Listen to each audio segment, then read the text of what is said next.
The polished glass doors of La Rue Blanche swung open with a soft chime as Maya Jordan stepped inside, her breath catching slightly as the scent of jasmine, suede, and soft leather wrapped around her like a whisper.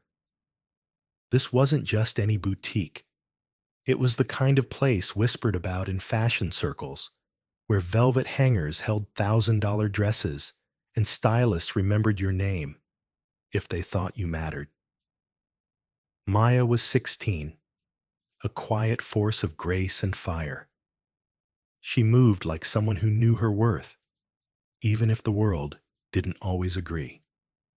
That morning, she had taken the train into Manhattan by herself for the very first time, clutching a handwritten list and the small note her father had left her by the front door. Find what makes you feel powerful. Love, Dad. Today was more than a shopping trip. It was a rite of passage. She had grown up seeing her father, Malcolm Jordan, walk into rooms and command them, not with arrogance, but with purpose. A self-made tech mogul, Malcolm had built his empire on two things: brilliance and unshakable dignity. And though Maya had never used his name to open doors, she had learned from him how to walk through them with her head high. The boutique gleamed with quiet luxury. Cashmere throws lay folded like secrets. Crystal chandeliers hovered above in delicate silence. Maya exhaled slowly, a half smile tugging at the corner of her lips. She wasn't intimidated. She was ready. She wore a soft beige sweater, high-waisted slacks, and ankle boots. Simple, stylish, intentional. Her natural curls were tucked into a loose bun, her lips glossed just enough to catch the light. She didn't need to prove she belonged here. She already knew she did. The gala was 3 weeks away, an annual benefit for underprivileged youth her father sponsored, filled with dignitaries, artists, and CEOs. This year, Maya would attend without her parents, stepping into the spotlight alone for the first time. She wanted to wear something bold, something that reflected her, a fusion of poise, strength, and quiet fire. And she knew this boutique had it. As she browsed, her fingers gliding across silks and sequins, she didn't notice the woman entering behind her. Claire Whitmore walked with the ease of someone who had always been told yes. Clad in ivory cashmere and designer heels, she swept into the boutique with the air of royalty returning to her throne. She barely glanced at the staff, only nodded curtly to the manager, and immediately set her sights on the racks, until her eyes landed on Maya. There was no visible shock, only the tightening of her jaw. To Claire, the presence of a young black girl alone in a boutique like this wasn't just unexpected, it was disruptive. It poked at something unspoken, but deeply entrenched. The belief that wealth and refinement belonged to a certain mold, and Maya didn't fit hers. What began as a quiet hum of disapproval quickly evolved into something sharper. Claire watched Maya touch a sapphire gown. She watched her speak softly to a stylist, who smiled and handed her a key to the fitting rooms. She watched Maya disappear behind the velvet curtain with a quiet confidence that grated against every assumption she held. And just like that, the story Claire had written in her head, the one where girls like Maya were invisible, out of place, or silent, began to unravel.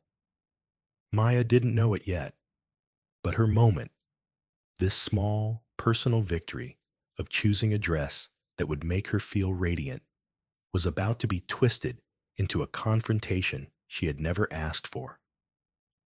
In the same space where she had hoped to celebrate independence and joy, she would instead face the sharp sting of entitlement dressed as elegance. A smile still played on her lips as she stepped out of the fitting room in a deep emerald gown.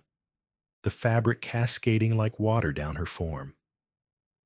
She looked at herself in the mirror and saw the future she was building, one that didn't ask permission. But in the corner of the room, a voice was already beginning to rise, low but cold. "Excuse me, is she even supposed to be here?" A storm was coming, and Maya Jordan, whether she knew it or not, was about to show the entire boutique and the world what dignity really looked like. The sound of Maya Jordan's heels clicking gently against the boutique's polished marble floor echoed like a metronome in a symphony of calm. Her emerald dress flowed behind her, elegant and deliberate, as she walked toward a mirror that stood framed by golden sconces. For a moment, it was just her and her reflection, a young woman standing tall, beautiful, unafraid. The soft lighting kissed her skin. The rich green fabric brought out the fire in her eyes, and everything about her said one thing clearly: she belonged. But then came the static, a barely audible whisper from across the boutique, a slow, almost imperceptible glance from a woman draped in ivory cashmere, clutching a pearl-studded bag like a badge of superiority.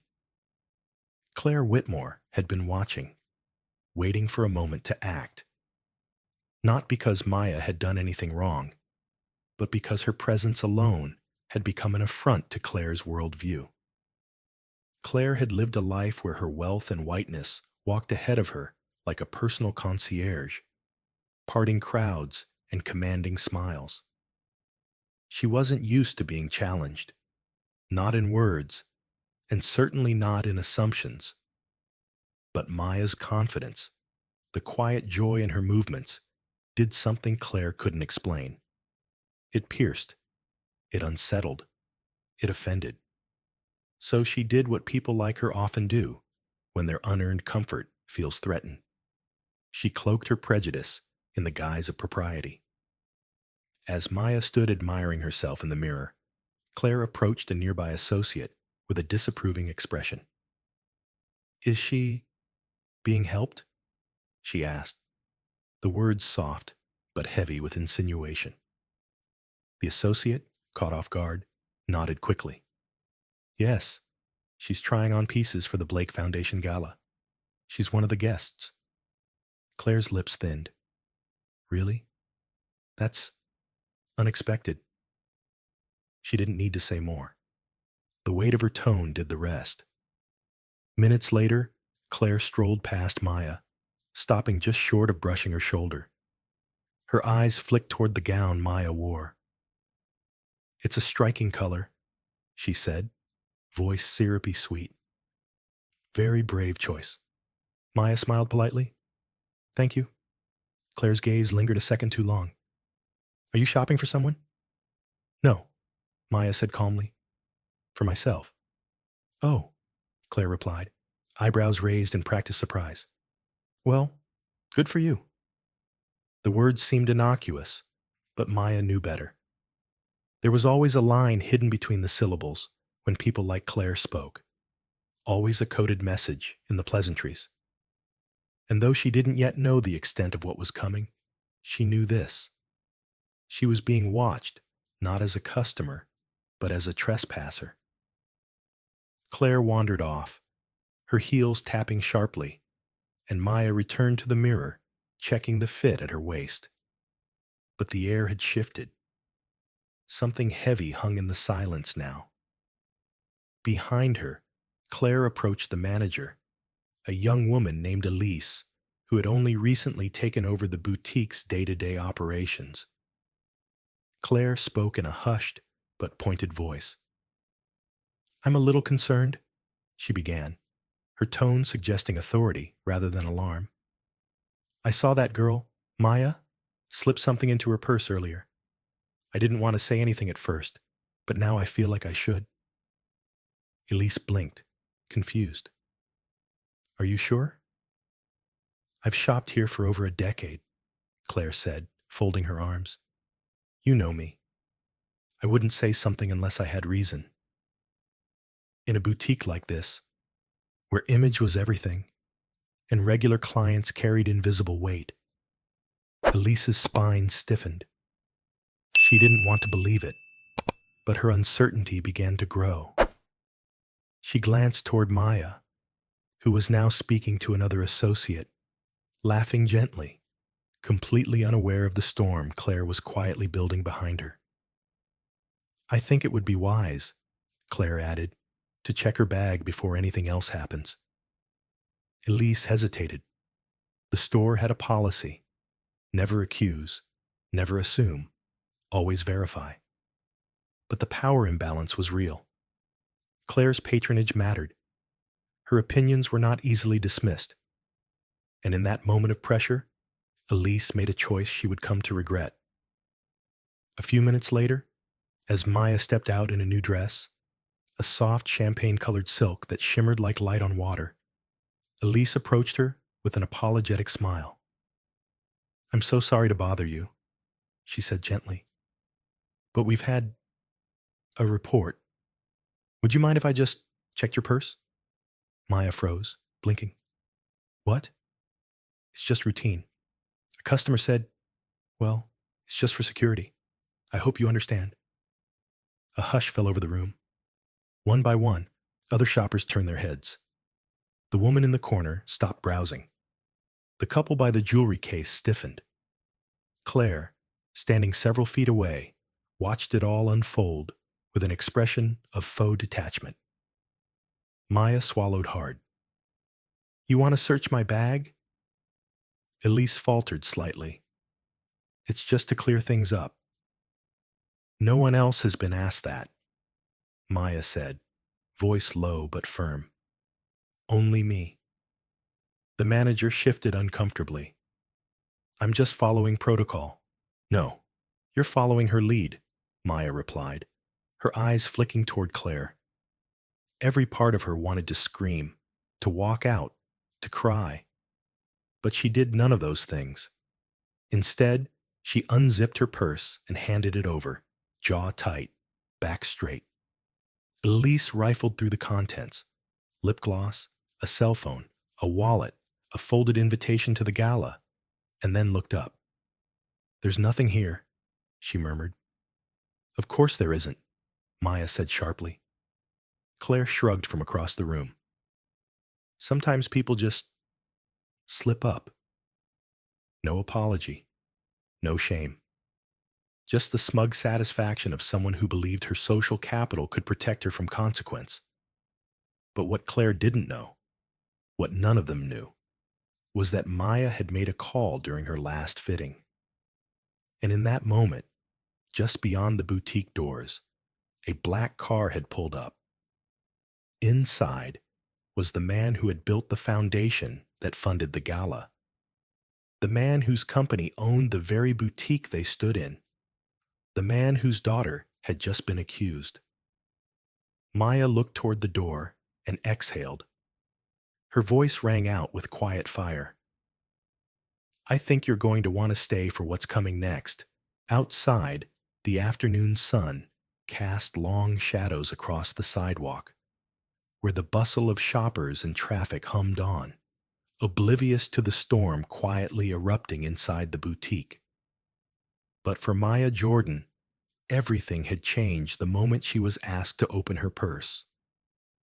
The indignity had settled on her shoulders, like a weight she knew too well, but refused to carry without resistance. As she stood under the disapproving stares of strangers and the smug satisfaction of Claire Whitmore, Maya felt something stir in her. Not fear, not even rage, but something older, deeper. A voice that rose from every woman before her who had been judged before being known. And it said, "Stand up." So she did. She looked directly at the manager, Elise, who had handed her back her purse with a barely audible apology, and then toward Claire, who had already turned away, as if the false accusation she'd made could be discarded just as easily. The air was thick with tension, yet no one moved. No customer intervened. No associate stepped forward. The silence was a verdict all its own. Maya reached into her purse again, not to defend herself, but to make a call. Her hand didn't shake as she scrolled to the name she needed. Her voice didn't waver when she pressed the call button. She held the phone to her ear and said 5 words with quiet certainty. "Dad, I need you here." Miles away, in a boardroom on the top floor of a glass tower that bore his name, Elijah Jordan paused mid-sentence. He had been reviewing a proposal, surrounded by executives eager for his approval, when his phone vibrated. Normally, he wouldn't have answered. It was a business meeting after all. But the name glowing on his screen made everything else fall away. He excused himself without a word, stepped into the corridor, and answered. "Maya?" There was no panic in her voice, just clarity. "I'm at the Meridian Boutique on 5th, she said. "There's been a situation. Someone accused me of stealing. I'm okay, but you need to come." There was a pause, a long one, the kind that held history. Elijah didn't ask questions. He didn't need the details. He knew the tone in his daughter's voice. He had heard it before, in his mother, his wife, his colleagues.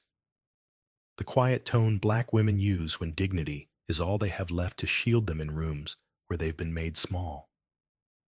He ended the call with a simple, "I'm on my way."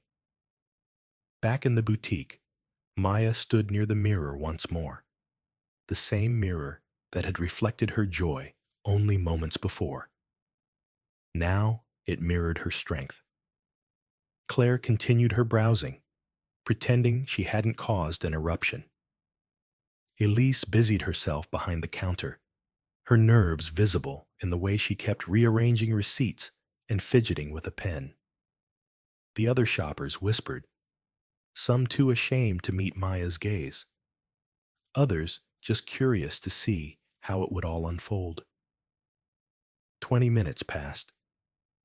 Then the boutique's glass doors opened with the softest chime, and the atmosphere shifted instantly.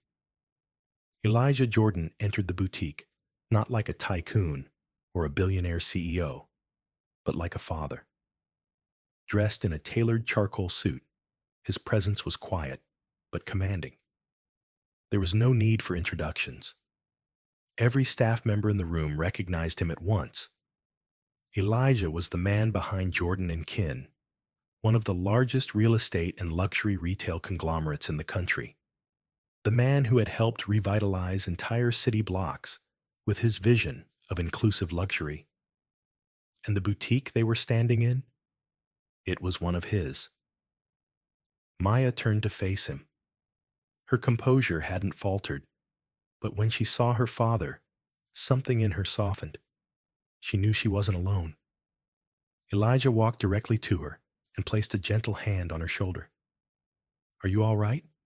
he asked, voice low, but filled with care. She nodded. "I am now." Then Elijah turned to the room. The whispers ceased.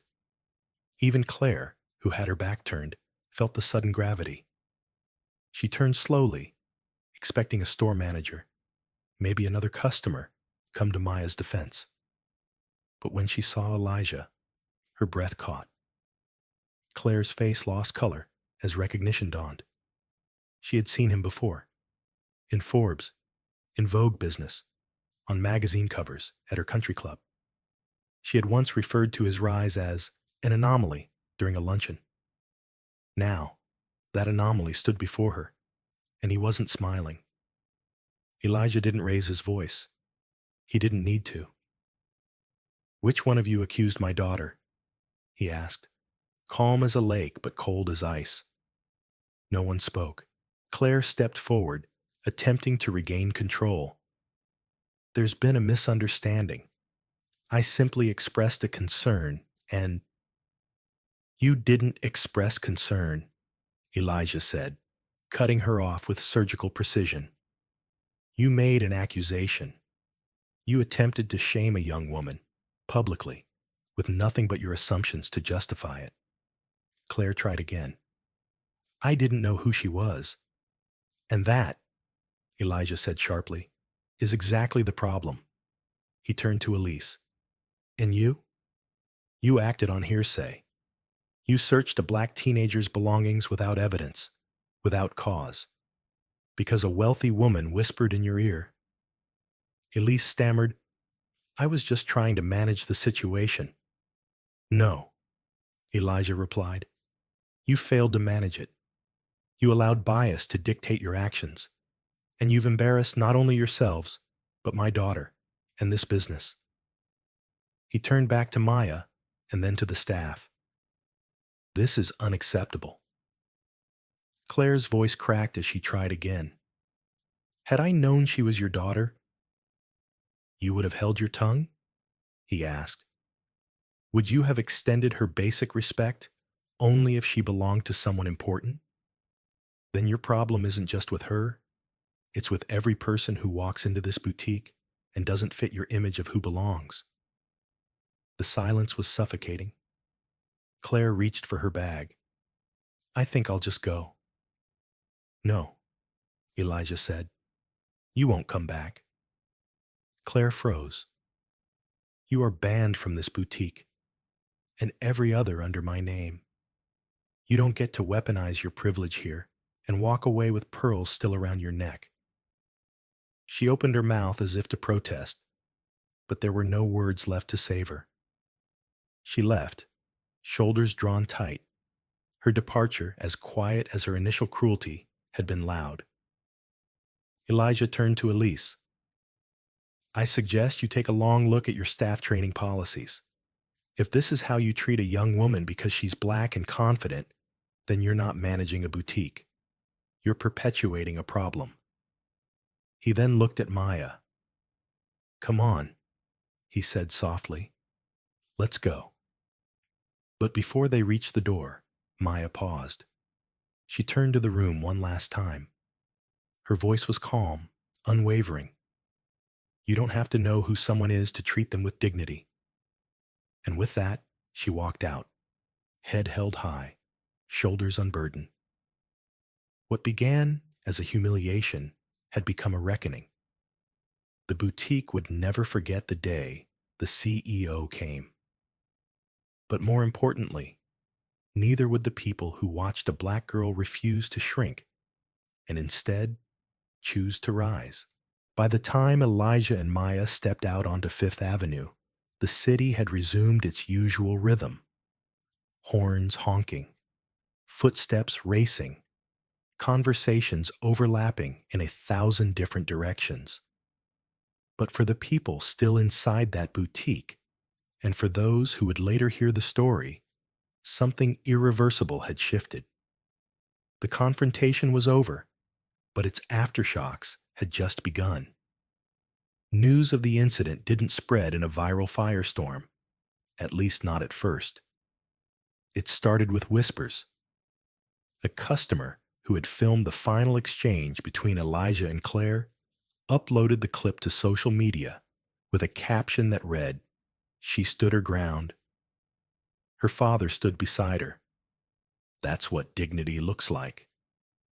Within hours, the video was being reshared by influencers, civil rights advocates, and parenting groups across the country.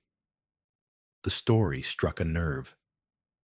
In a world saturated with headlines that blurred into each other, Maya's quiet refusal to back down felt different. It wasn't staged or exaggerated. It wasn't loud or theatrical. It was simply honest. And that honesty resonated deeply. What happened inside the boutique reminded people not just of injustice, but of the everyday moments when courage is needed most. For some, it was a reminder of their own experiences. For others, it was a revelation. Comment sections filled with voices, some expressing rage, others offering support. Mothers wrote about their own daughters, wondering how they'd respond in Maya's shoes. Fathers reflected on how Elijah's presence reminded them of the weight they carried and the responsibility to show up, not just as providers, but as protectors of their children's humanity. Educators began sharing the video in classrooms to spark discussions on racial bias, empathy, and the importance of standing up for oneself. But it wasn't just online. In the days that followed, something unexpected began to happen in the real world. Employees at the boutique chain Elijah owned began reaching out to corporate headquarters, not with complaints, but with gratitude. Staff from stores in Chicago, Miami, and San Francisco wrote emails and left voicemails saying, "Thank you for showing us what leadership looks like." Others shared that they'd witnessed similar incidents but hadn't known how to intervene. Now they did. Elijah, never one to seek the spotlight, released a brief but powerful statement. Everyone deserves to walk into a store, a classroom, a job interview, or anywhere with the full dignity of being seen as human first. Maya didn't stand up for herself because of who her father is. She stood up because of who she is. And that's what I'm proud of. The boutique in question closed for a day, officially, for staff development. But inside, the atmosphere was anything but procedural. Elise, the manager who had once faltered, now sat in the front row of a mandatory training led by a civil rights organization specializing in anti-discrimination practices in retail environments.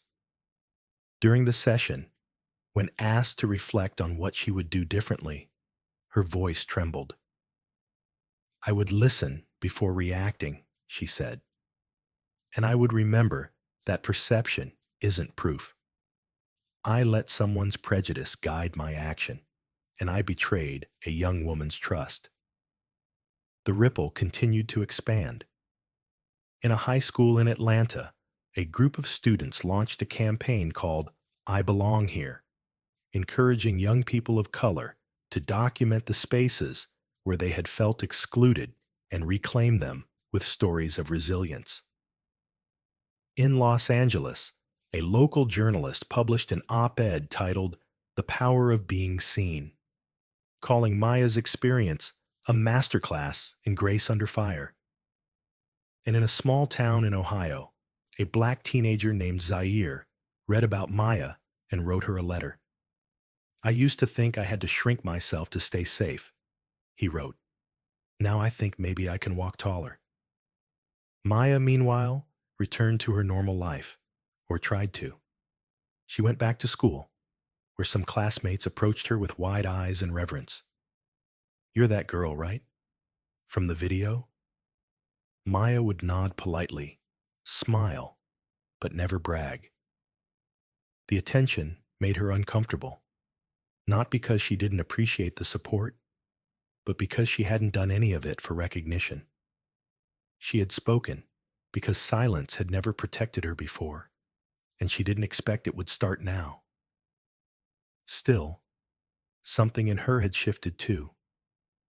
She found herself sitting differently in classrooms, answering questions with more confidence, and lifting her chin slightly higher in hallways where she had once felt the need to make herself smaller. It wasn't about pride. It was about presence. She knew now, deeply and without question, that her presence was not just allowed, it was necessary. At home, she and Elijah spoke quietly about what had happened. Over dinner or late night tea, they'd unpack the events of that day, piece by piece. "You didn't just teach them something, Maya," Elijah said one evening, his voice soft. "You reminded me of something too, that the next generation doesn't need our protection as much as they need our trust to stand on their own." Maya looked at him, her expression unreadable. "But you still showed up." He smiled. "Always." The boutique never quite returned to business as usual. A framed statement was placed near the entrance. "We believe in dignity, equity, and the right of every person to feel welcome here. If you don't, this isn't your store." Some customers rolled their eyes. Most nodded in approval.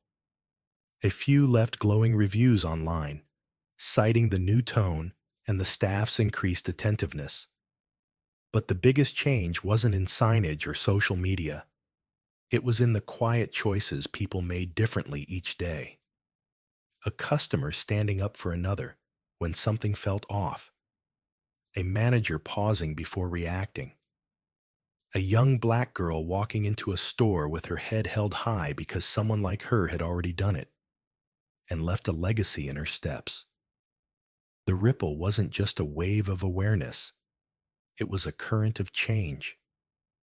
And at the center of it was a teenager who had walked into a boutique hoping to find a dress and found instead her voice. As the boutique doors closed behind Maya and Elijah, the sharp click of her heels against the pavement was not the same sound that had echoed when she first walked in. It was louder now, not because the shoes had changed, but because she had. Each step held more weight, more grounding. She wasn't just exiting a store. She was leaving behind a moment that could have broken her, but hadn't. Elijah walked beside her in silence, glancing at his daughter with quiet pride. He didn't say much. He didn't need to. His presence had spoken volumes when it mattered most. But what lingered between them now was something deeper than reassurance. It was shared understanding, the unspoken knowledge that the world would keep trying to test her, but that she now carried proof of her own resilience. The city buzzed around them, but for Maya, time had slowed. The insults, the assumptions, the indignity. It had all happened in a matter of minutes, yet it had carved out a new shape in her, one that would stay with her long after the headlines faded and the whispers quieted. She hadn't fought back with shouting or confrontation. She had met hostility with calm, condescension with clarity. And in doing so, she had turned a moment of exclusion into one of power. As they reached the crosswalk, Elijah gently touched her shoulder. "You did good today," he said. Maya looked up at him, her eyes steady. "I didn't plan on it," she said, with a quiet laugh. "I just didn't want to let her decide who I was." "You didn't," he replied. "You reminded her, and everyone else, who you are." That night, Maya sat on her bedroom floor, with the dress still hanging in its protective bag, untouched since she'd left the boutique. She had chosen it for how it made her feel. Elegant, strong, unapologetically herself. But now, it carried more meaning. It wasn't just a piece of fabric. It was the symbol of a stand taken, a story rewritten. Outside her window, the city kept moving. But inside, something within her had gone still, settled. She remembered every detail of the encounter. The weight of Vivian's words, the hesitation in the manager's eyes, the way the room had frozen under the weight of accusation. But what stayed with her most was how she had not backed down. Not once. Even when her voice wavered, her truth didn't. The following weekend, Maya wore the dress to her father's gala. Heads turned as she entered, not because of the gown's shimmer, but because of her poise. There was a kind of light in her now, one that came not from spotlights or compliments, but from conviction. She walked across the marble floor with grace, greeting people with a smile that said, "I know who I am, and I'm not shrinking for anyone." The gala was full of laughter and speeches, but the highlight of the evening came when Elijah stepped up to the podium. His speech, meant to honor the spirit of youth leadership, took an unexpected turn. "Tonight, I'd like to share a story," he began, "not of business, but of bravery." As he recounted what had happened in the boutique, the discrimination, the silence, the courage. People listened, eyes widening, expressions sobering. But when he spoke of Maya, of how she had handled herself with dignity in the face of prejudice, the room filled with something rare and electric: respect. Not the kind you inherit from wealth or titles, but the kind you earn from standing tall when it would be easier to sit down. When he finished, Maya rose from her seat to applause, not just as his daughter, but as someone who had become, in that moment, a symbol of strength for many who had ever been made to feel small. Later, as the crowd thinned and the music faded, a young girl approached her quietly, perhaps no older than 13. "You're Maya, right?" she asked, voice barely above a whisper. "I saw the video. My mom showed it to me. I just wanted to say thank you. You helped me speak up at school last week when someone said I didn't belong." Maya knelt slightly to meet the girl's eyes. "You do belong," she said, gently but firmly. "Always." The girl nodded and walked away, her steps a little more confident now. And Maya, standing beneath the soft glow of the gala's chandeliers, finally let herself breathe. She hadn't just walked out of a boutique taller. She had walked into her power and left the door open for others to follow. Maya Thompson's story began with a simple desire to find the perfect dress for a special evening. What she didn't expect was that her moment of joy would be hijacked by prejudice, disguised in pearls and polite hostility. What unfolded in that boutique wasn't just a personal attack. It was a societal reflection, a mirror exposing the deeply rooted biases that still linger in spaces meant to celebrate beauty, class, and success. But Maya didn't crumble. She didn't lash out. Instead, she stood firm in her truth, embodying a quiet strength that spoke louder than any insult hurled her way. Her composure in the face of baseless accusations, her decision to call her father, not to save her, but to remind the world of her worth, was more than just a powerful scene. It was a reclaiming of space. It was a declaration that she belonged, not because of her last name or what her father owned, but because she, like anyone else, had value that didn't need permission to exist. And when Elijah Thompson walked in, not as a savior, but as a witness to his daughter's courage, he sent a message not just to that boutique, but to anyone watching. Dignity is not negotiable. The lesson here is profound. We live in a world where judgments are often made before words are spoken, where prejudice hides in plain sight under the guise of policy, preference, or tradition. But Maya's story teaches us that our worth isn't up for debate, and when challenged, our response doesn't have to be loud to be powerful. Whether you're facing discrimination, witnessing it, or unknowingly perpetuating it, you have a choice: to shrink or to stand. Let this be a reminder to speak up, show up, and always choose respect. And if this story moved you, challenged you, or made you think differently, subscribe to our channel. Your support helps us keep telling stories that matter. Let's change the world, one voice at a time.